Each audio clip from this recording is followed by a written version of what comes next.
Elio guys, and welcome back to another episode here over at Infinite Magicraid. And in today's video we're going to be taking a look at Anna, who recently got a buff here, and let's go ahead and see if she's good or not. So starting off here, we have Anna, who is an attacker type. She's also the red mark, which that seems to be my theme lately with these videos.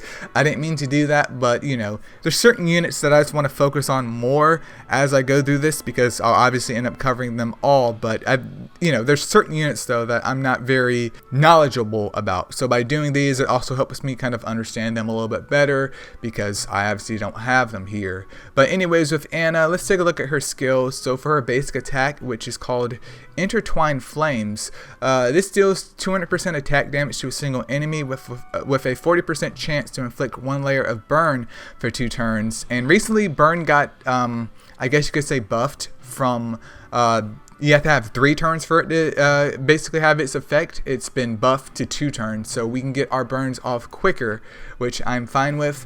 But what burn essentially does is it takes 50% attack damage of the inflictor each turn before action, and stacks of 2 layers of the status, it gets an extra of 300% attack damage of the inflictor with an explosion, and removes the debuff of burn, and also the damage also ignores defense. So burn is one of those moves where it doesn't really do anything until you get stacks up there, which is just problematic for it in general, because we have other things like HP burning, which is a lot more instant gratification effect, and you know, arguably is just a lot easier and more efficient to use in general. And one of the issues with Infinite Magicraid at this point in time is that I feel like there's just a whole bunch of debuffs, but many of them are just kind of outclassed because you have HP burning. You have certain buffs or debuffs in general that are just superior than others, so it's like, why use the weaker part of that? But disregarding that rant here, with his move fully booked up though, it does go to 80% chance. Now I know as a legendary, 200% attack damage on a single enemy is a little bit low, because there's some supporters, I want to say Vera for example, she's a legendary but she's a supporter. I want to say that her basic attack is higher, but this move has a secondary effect which makes sense as to why it isn't potent in terms of raw damage, because you know, that would be extremely just vile of the devs to do that. But for our second skill, which is Fire Strike, this skill has a 4-turn cooldown, and it also deals 200% attack damage to a target, and also 2 random enemies with a 60% chance to inflict 1 layer of burn for 2 turns. And with this fully booked up though, it goes up to 90% chance for that burn to go up there, and also it gets reduced to 3 turns. So once again, its main selling point is there's some damage, but it also inflicts burn at a very, very high rate. Meaning, I guess in theory, you could get like a effect hit subs on her gear versus giving her an entire set. Or if you have someone like Verto, for example, you could just run him and you shouldn't have any problems, in theory, of your burn sticking here. But once again, it's just hell-bent on focusing on burns. But in theory, if your burn stuck from the basic attack alone and from this move, you should already be dealing damage to them. Her next skill, which is Ascending Flame though, which is her passive skill. So Anna gains 1.8% burn damage when she inflicts 1 layer of burn successively, and it stacks up to 10 times. So it looks like 18% more burn damage in total if you can get all of those layers to stack up. I'm not sure how that works. Hopefully we can see that over here in the preview.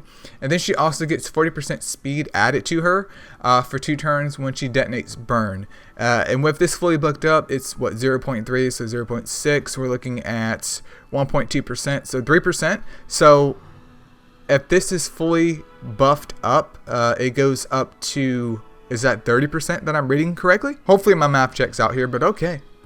Fire Wave, each layer of Fire Wave increases her burn damage. So obviously the burns become more punishing as time goes on and the more layers that she gets up, which I think is a good build up. Obviously in a burst situation, this isn't what you want, but in a self-sustained situation or a longer period of a battle, and it becomes a lot more threatening over time. So kill her ASAP. And then for her ultimate move, which is called Phoenix Dance, this has a 5-turn cooldown as well. It deals 100% attack damage and 200% attack detonation damage to all enemies. And with this fully booked up though, it goes up to, what is that, 160% for the attack damage, and there's no boost inside the attack detonation damage. I'm not really sure what this means. I mean, I'm reading it, but there's basically a basic AoE damage plus the 200% attack detonation damage onto them. Is it basically boosted up with burns, or like what's going on there? It doesn't really clarify it enough cleanly for me here, but it does get reduced to 4 turns if you do decide to fully book up that move. And let's go over here and check out her exclusive weapon, which is called Blazing Gloves. So Intertwined Flames has the same chance to inflict 1 more layer of burn for 2 turns. That is huge. That is extremely huge. Fire Strike will attack all enemies now as well. And then at level 3, all allies gain 20% more mastery when Ana survives. So it makes the dots more potent. So in general, these exclusive weapons are great. It's a great contribution if you can pull multiple copies of her, which that's a whole different debate in itself here. But even at level 1, I think that change is huge. And at level 2, holy crap, because which one was Fire Strike? Okay, so Fire Strike now is basically an AoE at exclusive weapon 2. And Intertwined Flames, that was her basic attack, right? What happens with Intertwined Flames, even at exclusive weapon +1, is instead of inflicting 1 layer of burn, it's 2, which I believe also means that it would detonate already. Okay, let's check her out in the preview though. I'm curious to see what's going on here, and I of course will kind of put her gear recommendation in the video as well here. But once again, I do try and start with the ultimate because it has the highest cooldown, and usually their secondary skill kind of synergizes with the ultimate to kind of bring it down here. But because that attacked 3, but let me do that again. So we do get to choose a unit that the first move hits, but now instead of it attacking 3, it can attack all 5 of the people on the field. Okay. And then there's 1 layer of burn right there. It really does not want to stick at that 40%. It does not. But I think that's going away. Okay, so that is going away. Never mind. It was sticking here. So these guys all have burn on them. What happens if I do the AoE then? Did that do any additional damage? I feel like it didn't. So 281 and 2,970. No. So her ultimate seems a bit odd to me, that it just does whatever damage that it does. But yeah, her ultimate seems a little bit lackluster, but the rest of her kit is just great.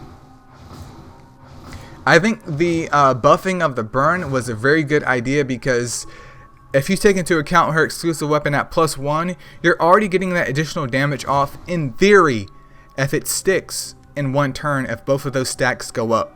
And that's already huge, because these are just dummies, but that's a huge chunk of damage from your basic attack alone.